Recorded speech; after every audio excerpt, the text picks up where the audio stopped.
une île au large de l'espoir, où les hommes n'auraient pas peur. Quand il parlait de ça, Jacques Brel, c'était les îles d'ailleurs. Mais plutôt les Marquises, oui, mais là il s'agit d'autre chose. Loin. Alors nous sommes en Méditerranée, c'est l'île de Malte, où vous allez voir sur la carte, bien sûr, vous savez où ça se trouve. Vous voyez, c'est au-dessous de la Sicile, c'est pas très loin de la Tunisie. Non plus. Alors on va pas s'intéresser à la grande, parce qu'il y en a deux, comme vous le voyez sur le petit focus à droite, mais à la toute petite à côté. Qui est Gozo. Gozo, elle s'appelle Gozo. Parce que Malte, ce n'est pas seulement une île, c'est un archipel. Qui compte plusieurs îles, dont 3 principales. Il y a Comino, alors qui est vraiment tout petite, il y a une dizaine d'habitants, on n'y est pas allé. Il y a Malte, la principale, et Gozo, cette petite île qui fait 67 km², donc qui est petite. Et pourquoi vous avez choisi celle-là? Qui compte 30 000 habitants, parce qu'on ne la connaît pas.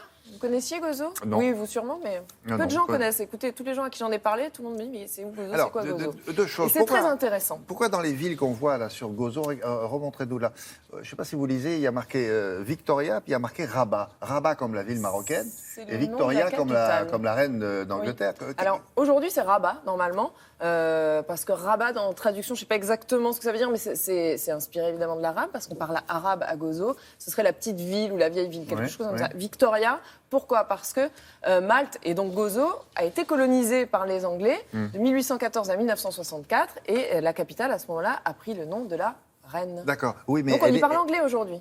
Ah oui, mais elle est sous la Sicile. Elle a subi des influences italiennes ou pas? 3 influences. Alors je vais vous citer la phrase d'une journaliste allemande qui disait « C'est un peuple qui parle arabe avec la gestuelle des Italiens et qui pense être plus anglais que les Anglais ». Ça veut dire quoi? Ça veut dire que c'est des gens très chaleureux, très accueillants, mais qui boivent le thé, qui boivent le thé à 16h. Et ça se retrouve dans ce que l'on voit là-bas? Ah bah ça se retrouve bien sûr dans les villes, dans les paysages, dans le patrimoine qu'on va aller visiter. Vous allez voir les monuments. Il y a eu beaucoup d'influences, beaucoup de passages. Si on remonte dans le temps, les Phéniciens, les Byzantins, les Arabes, les chevaliers de l'ordre. Il y a même Napoléon qui est passé là-bas. On a l'impression, quand les Français en parlent, ils disent que c'est longtemps, qu'il est resté longtemps. Il est resté seulement que quelques jours. Et puis il s'est fait chasser justement par les Anglais qui sont venus coloniser Gozo. On va aller visiter Gozo donc pour rencontrer les habitants, pour voir justement ce patrimoine culturel. Il y a là-bas aussi un des plus vieux temples du monde, qui date de 3600 avant Jésus-Christ. Et il y a également beaucoup de promenades à faire. Il y a une nature qui est très intéressante, des randonnées, puis la mer aussi, on en profite. Et enfin, on va se reposer. C'est vraiment la destination week-end préférée des Maltais. Ça a 20 minutes de ferry. Et on y va? D'accord, oui, bien sûr. Plus verte, plus rurale et 3 fois plus petite que Malte, la pittoresque île de Gozo est une destination idéale pour aller vous détendre le temps d'un week-end. Sa douceur de vivre et son riche patrimoine culturel en font une destination à part entière. La visite commence par sa citadelle. Perché sur une colline naturellement fortifiée, le site fut investi tour à tour par les Phéniciens et les Romains, mais sa forme actuelle remonte, elle, à la fin du XVIe siècle. Il y a un point de vue dans la citadelle qui se trouve au milieu de Gozo. On peut marcher tout autour des fortifications. Il y a une vue très très jolie de l'île de Gozo qui, en effet, c'est pas très grande, c'est 67 km². L'histoire de l'époque des chevaliers ici, c'était ces attaques des Ottomans et des pirates.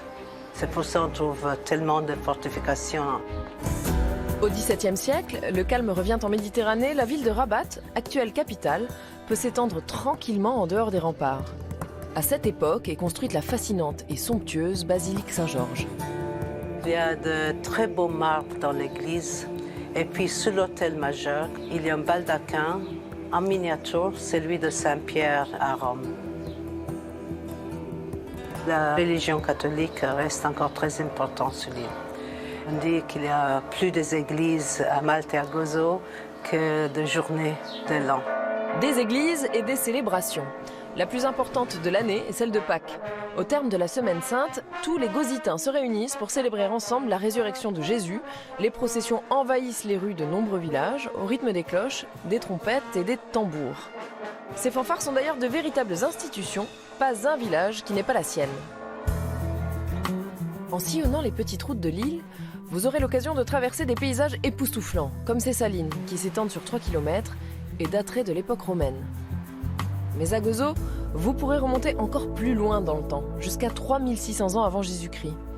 Plus anciens que les pyramides d'Égypte, vous pourrez visiter les temples mégalithiques de Gigantia.